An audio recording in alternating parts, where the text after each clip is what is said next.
happy to be joined live in the studio by a self-styled prophet, or I'm sure in his world he is just a prophet, full stop. Yeah, we have Prophet Talent Madungwe live in the studio. Titende. Tatsikwaje. Yewa prophets. Ewe makadi zvinyu. Mushe kuri sei kwamabva? Kwatabva kuri right, always good. Anditi mauya muchi driver here makatsika mafuta here. Aiwa asa mazuva ese we drive. Muri kufamba makagara munhu waMwari. Yeah, aiwa tinotenda Mwari inyasha, we can't boast about it. Yes. Grace upon grace. Yes, grace upon grace. Parakatanga ndozvamaiona here. Mama timambo driver here. I grew up zvakawanda zviri mandiri, although pane paunozotangira kudrive but zvakangokura zviri mandiri. Okay. Wokuti maito driver musati matanga kudrive. Alright, first I was the motor technician. I was into the cars kuba ndichangopedza chikoro. Ndatombova zvokutombofixa mota saka ndakagara ndiri into the cars. Oh, okay.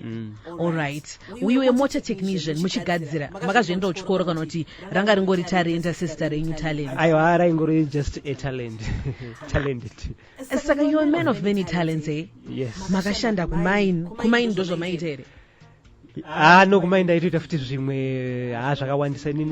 Hakuna basa randisina kuita in life. Hapana. Iri nyaya yezvivira vanhu here kuti muchitraya kubatanidza upenyu kana kuti by choice, because you're a barber as well. Is it by profession kana kuti zvinhu zvamakatongotraina mega wotoona kuti zvandine zvipo zvakawanda zvandinazvo?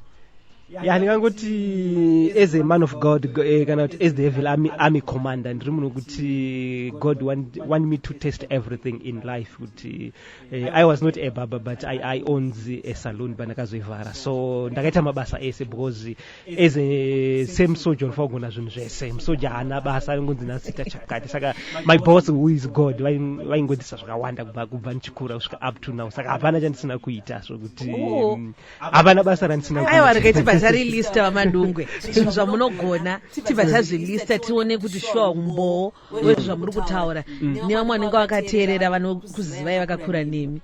Timbotipai list iroro. Alright, yeah, inini ndakaita mabasa akati one day, even the welding ndakamboipinda, the welding industry. Zvemota ndakambozvipinda, even zvematrucks ndakazvipinda. Hapana chandisina kuita. Even zvemasaloons ndakatomboona masaloon akawanda mutown ndikazomavhara zvangu. Saka every basa ndakariita in life, even like the one scaffolding and rigging. Hapana basa randisina kuita. I know every job because ndakapfuura nemese, so that even ndikasangana nemunhu anoita basa rakati, we can be friends tokwasa kunzwana another language. Alright. Saka I think mumvunzo ninga wakutoya kuvanhu ndokuti nekugona kwamaita mabasa iwayo shuwa achithriver. Dai mine mabusiness akawanda kwaMadungwe. Akusi kuti makazomafoira here mabasa kuita jack of all trades and master of none. Zvaizovharika sei munhu waMwari? Handina kumbofoira but ngoti currently I'm busy with the nezvandichita the office of the evil army, saka zvakundirambidza kuti ndichibatika panguva dzakawanda, but ndichadzoka zvangu. I will be back but kana nguva yakwana kana ndambopedza kuva busy, but I'm the busiest man on earth because ndiri busy. Okay. Hanziko chiremba makamboita here doctor yeah. Yeah, zvimwe ndakazoita ndiri spiritually, I'm the heavenly doctor, saka ndakakwanisa kutrainwa even zvehealth, although zvangu panyama handina kuzokwanisa kuita pursue, but ndakambozvitry futi ndikazogumirawo paroad, but ndakambozvipesuwa futi. Hapana chandisina kuita because ndiri munhu wekuti ndaimbozama kuda kupana kwese all my trades, although zvangu I grew up as a man of God. You grew up as a man of God. Muchiona kuti madanwa at what age? And chii chakaitika kuti mutoona kuti pane encounter yaitika kuti makaita kumanzwira here kana kuti makanyatsonzwa mushe?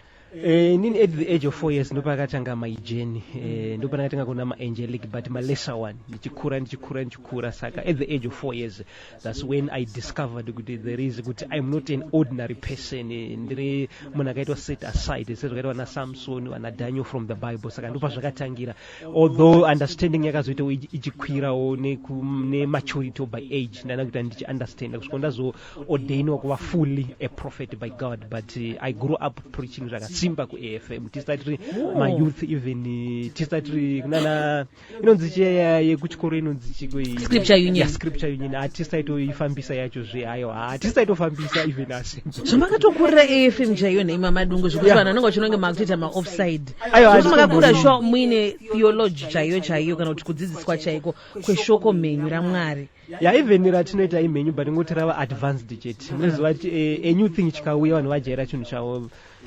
vanonasa kuti a new thing chinhu chinyowani chinonetsa kugamuchira because vanhu vajaira the old one chavajaira so takazongoadvansa zvatakadzidziswa zvatakakura chingori handinambochinja I'm still the AFM style because I can preach ndokuti AFM I think panozopesa nevanhu ndepamene makutaurawo kuti maexperiences enyu kuti ndaenda ndaona Mwari ndadai ndabva ndatoenda Mwari vakati chakati ndandichidya nawo dinner breakfast hamusi kurerutsa denga here. Alright, hakuna chinonzi ndakadya naMwari inonzi sacrifice saka sacrifice kupisa saka mukada kuiconverta that spiritual word munoti it's kudya naMwari but inonzi sacrifice zvaingoitwa kuold testament zviya saka zvinhu zviri deeper zvinongoitwa only the fewer one sezvakaita sana Paul he went to heaven achiti I was caught in third heaven 14 years ago saka vashoma vakakupiwa that grace sezvakaitwa Jesu kuti akangozvarwa iye ega nestyle yake ega hakuna mumwe akazviitirwa saka vanogona kuzvinzwa vanoti hakuna zvinhu zvakadaro saka inini ndiri munhu akatosiyana nevamwe vafundisi hatifi tafanana saka zvandiri hazvifi zvamufi mawana umwe munhu akaita seni. So do you still take those heavenly trips ekuti maita often ekutoti makutopota muchienda ikoko here vaMadungwe musadaro? Inini actually I don't visit heaven, I stay both earth and heaven.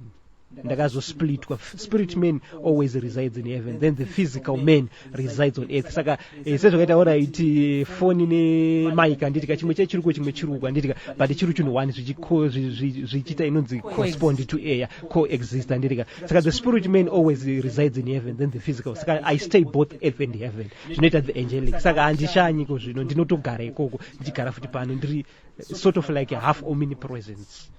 Aiwa vaMadungwe saka izvozvo pati kutaura nemi muri kwese izvozvo? Yes, both the earth and heaven. Chii chiri kuitika kudenga?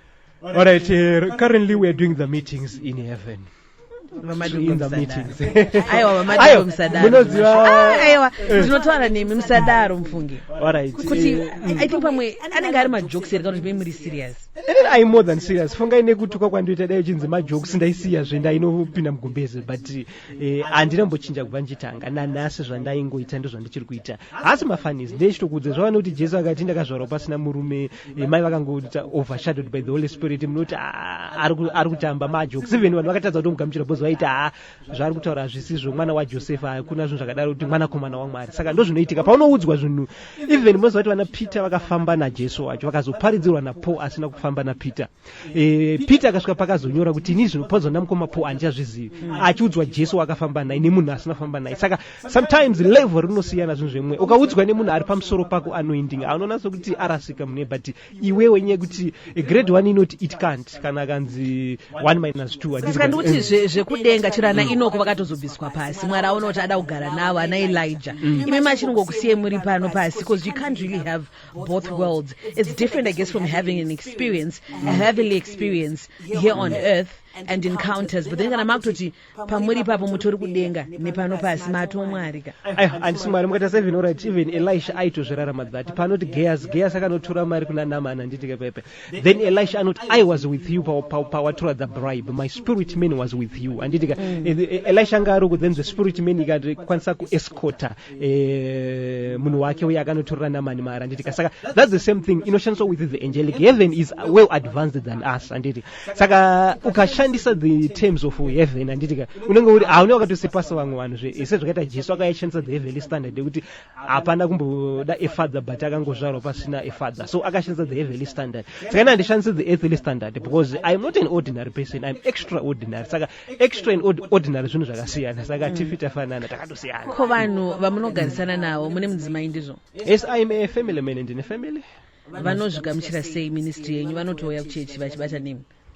My family, they understand me because they understand kushandiswa kwandinoitwa naMwari. Vanhu varo vanopora zvakawanda zvinoitika zvokuti zvavanoti recent the rain was raining anditika I was lost in a prayer, then lost in a prayer pandakazoti ndichipedza nandine umwe mwana wangu anditika, then we had to go somewhere padhuze dhuze, then it was about to rain, then I had to say Mwari mvura ngaimbomira because I was lost in a prayer. Nonzi lost in a prayer ura ndakanamata kutadza zviri kuti zviri kuitika panyika anditika, then chinozonopedza it was about to rain apa ndine mwana anditika pane zvatida kumbocollecta to a nearby place, then I had to say Mwari mvura ngaimbomira ende zveshuwa mvura yakadelaya zvinhu zvakaitika this week yapfuura iyo anditika mvura yakadelaya chingopedza zvandaita ndisvika pamba then it started to rain. Saka they understand the testimony. Saka matestimony kuti atisiona mamwe matestimony kuti because mabasa enyu tofana tichimaona vaMadungwe in terms of just like the fruits of your ministry. Semunhu anofamba naMwari kudaro dai tine uchapupu hukuru chaiwo wekuti people would not question. So I think kuti pamwe the problem inotanga pakuonekwa pakusaona mafruits chaiwo eministry yenyu. Tinyaya kuti isusu tiri vanhu vasina pride. Indiri munhu ari very humble because edzevhela mikomanda handibvumidzi kuita pride. Inini handinyai kutaura zvakawanda zvinoitika. Mukanoenda kutotaura kandienda kuti authorize. Saka tine zvinhu zvakawanda zvinoitika. All right, let me give you my first testimony. Ndichitanga chifundisi that was kuma 2011. Munhu akandimanikidza ndimunamatira anga nemuhouse akati muri mufundisi ndinamatira, ndikati no. Then vana munamatira, that was the first miracle yakatanga kuitika. Ndichitanga kuchinamatira vanhu chaizvo. Saka since 2011 nanhasi ndinonamatira vanhu. Miracles vangu pafoni but ndiri munhu wekuti handina pride zoti chero Jesu angasina pride asi because of mabasa ake vanhu vaibva vangonoudzana asina vanhu vanondiziva vatinofamba navo aiwa havanawo matestimony. Isusu hatisi vanhu vesocial media kuti kana kuti Mwari vakaita something tobva tamhanya kuti pane munhu asimuka nhasi chirema aiwa zvinhu zvakara zvinoitika kwatiri, saka hatichavhunduki nazvo kutoti tinomhanya zvezve. Mune macongregants mangani muchechi? Isusu macongregants tinawo but zvinodependa nekuti at which level ramuri kutaura vepano pasi vangai. Alright, yatinoti maonline pane yatoti the online church anditika vanhu vari kure, then tine yatoti the physical anditika as tinorana pachiarmy chaiko. Saka but tinavo vakati one day but we do not mention my numbers because we do not focus about the numbers, we focus about kuti vanzwisisa chero iyoyo yedu hatisi kufocus edu nemanumbers. By the way, we're also live on Facebook, munokwanisa kunobatisana nesu muchiona vaMadungwe. Tikuti chero tisikafocus edu nemanumbers mune vangani vavo vatisingafocus nawo? Normally isusu we don't give the numbers, that is privacy. And we do not count. All right, hativerengi vakawanda tikaverenga rava business kuti tikuti saka vakaita 20 taona aiwa isusu we do not count. I operate differently with other churches. No, but then it's just a basic question. Right, approximately when you're sitting in a church, isusu tinoverenga all right the angelic who attends. All right, but this service tatine marings akaita sei ndozvo zvatinofocusa nazo, not to focus kuti vauya kuchechi vangani ano izvo it's a minor. Wolves in sheep's clothing vachita vangu vari kudedza shuwa zita raMwari asiwo vari fake. Vamwe vachikuiswa ipapo kuti vaMadungwe munenge munowanikwa futi ipapo pamafake ipapo nokuti shoko ramunotaura kuti tinyatsohwisisa waro hatisi kunyatsoona mushe. Alright, chazvinoita ndezvokuti panoisa the original money apasheki the fake. So ma-fake prophets anogona kunge ariko anditika but a fake prophet munoona netime anditika a fake prophet haana kwaanosvika. Saka mungana nemakore ese andadhonza iyayo dai ndiri fake dai ndakatodonha kudhara because you can't play with God's name. Indakatanga ndakudza kuti 2011 ndichitanga handina kutanga 2016 pamukanzivanya vana veZimbabwe 2011 even ndakatanga kuma 1980 something inini ndandakutoparidza. Saka hamundizivi kwandakabva inini. Alright, inini ndikada zvokutozotaura zvandiri chaizvoka. Hamufi mandiziva. I preached even long back before I was born. Mune makore mangani? Akosi makazvarwa mama. Alright, physically ndine 38. But 38 haasi wangu. All right, let's go to the book of Jeremiah chapter 1. And before you were born, I knew you and I ordained you to be a prophet. Jeremiah anikwaita umboparidza akatomboita zva. Saka asakazva ana kwaiparidza asakazoya panyika akuchibata basa in the physical. All right. That is a continuation. Panozoya panyika pane zvawanenge wakamborara muchitomboita zvawaitoita, then wozokondinya futi zvawaita. Saka tikachibva ikoko spirit journey kusvika patasvika 38 astori hangu, it's more than that, because vaitozivana naMwari. I knew you and he was ordained asati atomboya panyika. Nditika saka munokuziva kwaMwari musati mazvarwa. Ndizvo ndinoti hatina kutanga nhasi zvese zvamuri timatiziva. Before you muri kupi before mazvarwa. All right, munhu anenge ari into the spirit world. Ndika before you were formed, Jeremiah, I knew before you were formed. Yes, saka pakazoformiwa the physical earth. Nditika I knew you and I ordained you to be a prophet. A prophet animoza munhu wepanyama. Nditika saka what is muri kupi tasiya Jeremiah muri kupi before mazvarwa. All right, unenge uri mu spirit world, une uchitoita basa ikoko, then also remember hazvese ndozviziva zvese because uchisvika panyika yo wekondinya. Saka that's why murona ichitaura you were ordered to perform 105 hours of community service for committing 2 traffic offenses. Komaidriver makadaro here and makazotora license here Heavenly Army Command. All right, regaintaure my journey nyaya dzekudriver 2007 ndakatombotora ndakatenga bhuku rekuti ndinonyora riya ndichiverenga anoti green book chacho kuverenga ndikashaya mari ndikazvisiya. That was 2007. Andika 2013 ndikatora provisional. Nditika then last year I started my lesson angu before pandakazoita mota inosikamwa nevanhu zviri official. Anditika ndanga ndiri muprocess yekuita. Anditika but ndakazotora license, ndavanaro license ndakazotora. Community service makapedza yakanzi in 5 weeks tichiri kuita, but we do not disclose ma details akawanda. Zvavakangonzwa ngoti community service zviringoperera izvozvo, but tiri kuita. We are loyal citizenship, handisi munhu wehondo, so tinoita hapana chakamboipa. Even vanapowa isungwa chipinda mujere even zvidi, saka hazvishamisiri. Zvinoshamisire zviriko zviya zvinowanika community service. Isusu tiri masoja, changouya ipapo takutoita tikanzi community service handei hatichemi. Apo yake mhosva yange iri yekuparidza vhangeri. Handiti nyanga isiri yekuofenda here. Aiwa, it's a car church. Anditika ibasa raMwari, zvimoti ibasa raMwari, ibasa raMwari. Asi license hazvonzi give to Caesar what belongs to Caesar, zvekuti unofanira kungotedza kuti kana nyika yacho unofamba wakadai uine mapepa ako. Ndizvozvo cheko. We respect the laws dzepanyika, tinoshanda nema-laws because ndiri munhu anosubmit to the government. I work with that day ndandine the emergency and ndandinayo ye-family issue. Then but I was not in the road, I was at the gate. Makasungirwa pagedhe? No, mota yedu yakakwesha imwe mota pagedhe. Pagedhe renyu? We cannot disclose kuti which gate, but anguri pagedhe. Pagedhe takabva muyadi but pagedhe. Saka I was not in the road. Yakakwesha because haina kupinda muroad, yakapinda paside peroad. Asi chinangwa chacho kupinda muroad. Ndobva yakwesha mota yanga iri muroad ka. Ndobva yamira paside.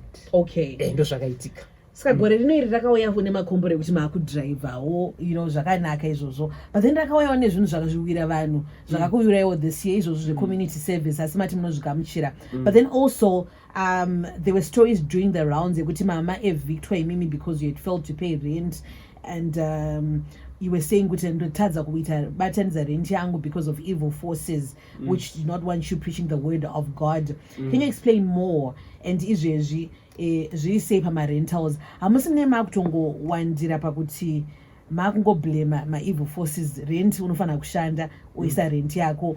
Yes. Alright, tikangoti this year parakatanga things were not okay for us. Isusu tiri vanhu vanoita the reality. We did not run away from the reality. And things were not okay for us. Yes, zvinowanika. Even Job akasvika pakambotambura akava the poorest man but he was the richest man. So goreno things were not okay for us. But by the grace of the Lord we are still pushing. Rent inoshaika, munhu wese antombosheka. We go through. Even Job akatombofirwa nevana zvakati. Saka zvinowanika. Nditika zvinhu zvandakasangana nazvo. I had to go through that, and I thank my boss who is God vakaauthorize kuti zvidaro, but test ndinofanira kuipasa. Nditika but I was not evicted sezvinozotaura social media. Ndakangonzi ndine balance, then I paid the balance. Sima picture wa vanhu vazvitsvaka social media nambo evictwe. Ndaingori ne the balance. Munhu wese akuna asina chikwereti. Nyika inoita chikwereti, saka hazvishamisiri.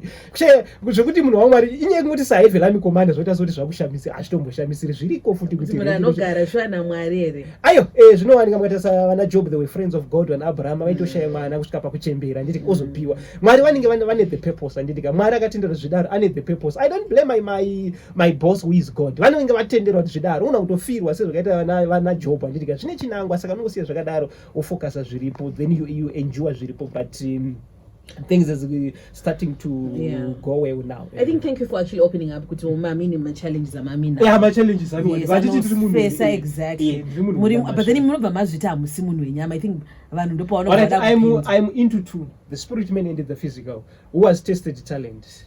Then the spirit man haina chainofila because ndezvemwe anditi saka the physical man ndo inombosangana nezvozvo but zviriko zviya zviya. Kumaikumbira anozise week no maimukumbira mota yemukadzi wenyu. Munhu anoswera naMwari andinokumbira baba wako cause ndi baba say wikino is my boss saka aiwa mati boss wenyu ndi Mwari. Alright, heavenly boss, earthly boss. Amusunzwa kuti which boss anditi ndikati heavenly boss ndikuriwa God, earthly boss is my boss. Boss munhu ane mari kudarika is your boss anditi saka ndine the right. I'm still a Zimbabwean citizenship anditi ndine right ose ndingokuti semwana weZimbabwe ngo express zvaro ngoti my boss mune mari undidarika you can give me this anditi zvatopera afa kopani chakaipere pane chitadzo kuti munhu anodhaina nedenga shuas kana akunokumbira kuti akusi kukumbira anditi chinonzi kukumbira inonzi it's like speaking what you want anditi kuti ndikuda chakati anditi then it's up to the person. Makambodzwa Mwari here kuti muri kuda chakati. Alright, inini as the level I'm commander ndini muridzi wechechi anditi ndinotsvaka ndinoshanda zvinhu nditsvaka zvinhu zvebasa raMwari anditi handizongodzokeri boss in heaven hakuna mota kuna chinhu ndinouya panyika ndotanga kutsvaka vanhu mazviri imomo anditi ndotongwavha imomo mota dzacho nezvi ndichienda dzichitouyawo pamwe zvichiramba sezvongoitawo machechesi anenge achingogwavha muvanhu imomo kungotsvagawo muvanhu imomo kuti munhu ane interface naMwari. Yes, but pane benefits anouya. Alright, but handibvumidzwi kuti inenge ndikaisvika ikoko ndikabvunza nditi ndinonzi go back to earth kushanda nditi because ndikushanda here tiri kushanda handiti izvozvi handisi kutaura kwandiri kuti hakusi kutoshanda kutoshanda aiwa kushanda kwakaita ndikuti kamakamirira matithe nemaoffering pamwe sakura zvese basa reiwo izvi. Alright, Paul was a tent maker. No, he was a tent make before then paita. Yes. Alright, po aita akasvika otanga kumboita zvaita nditika kuti awani kusvika mamuri then apedza akutoita zvokuparidza futi mani po aisora achiparidza achinetsana saka aigadzira kupima 10. Saka imi muri kuita rei unokwanisa income because zvakakosha ndimo mune vana vangani. Ini zvangu handizotauri normally life yangu zvangu. I'm not allowed by my boss. Which one? We say we can organize. Ayo. Heavenly boss anditika kuti ndine vana vanga ndine chaiwa izvo ndizopi ndinotaura nezvaJesu anditika but hatitoita zvakawanda ndinoita zviripo ndiri musoja nditika ayo but handizotaura ndinoita zvakati handiri kuita zvinongoitwa nevamwe vese zvakangowanda mukurarama nechikuita but my main job is to preach ndo basa rangu anditika munhu anoita basa raMwari rotori basa iroro kuita basa raMwari ibasa ndo basa rangu chairo mamwe ndozongosanganisawo according nezvandichifunga pamwe but basa rangu ndinoparidza evhangeri ndo basa rangu chairo I'm a prophet. Kuvanhu vanototi aiwa Madungwe dzakarashika dzakatacha pamacomments wayo munoti now maybe just as your parting shot kuna vanhu vanotobhelieve kuti hanzi vaendese kupsychological evaluation vaMadungwe hadzina kuita mushe pfungwa. What's your message because pane vanhu vatori convinced a huge percentage kuti aiwa Madungwe anopenga. Hazvina tombotangira kwandira nditika vana po pakadzika the Holy Spirit vakanzi they are drunk because saka munhu asiri murealm yaurika anogona kuti unopenga even vana Peter vakanzi vanopenga even Jesu akanzi anopenga saka hazvitombondishamisiri inini maonero ake but hazviroti maonero ako it's true anditika unogona kuona zvisizvo saka vari kuona zvisizvo saka we are not moved by it. Muri kuti dzakakwana aiwa handiri right imi mukataura nemunhu asina kukwana hakuna zvinhu zvakadaro. vaMadungwe maita basa matiwanira nguva inini kuchechi ndichauya musesande mune muri kweri? Ya ndinenge ndiriko ndiri kuuya musesande kuna vada kukufollowai. Alright, vanoda kuti follow up page redu chairo rinonyatsoiswa malive nechi munoenda paFacebook page rakanzi Prophet Madungwe Church page paFacebook then paTikTok paTwitter paInstagram paYouTube tinoshandisa Madungwe TV then number yedu yechurch line inoti 0776231156 ndichaidzokorodza 0776231156 number iyoyo unotaura neni direct tichikuanza saka kana munhu achinzi anopenga achikwanisa kuansa phone apengizve munoenda interview anganzi anopenga here hakuna zvinhu zvakadaro. Madungwe, thank you so much. Thank you very much. It is Star FM sounding good all the time. Remember, tomorrow belongs to God. I am V Candy. Check your time with mine, 12 midday. Time for Now in Durban.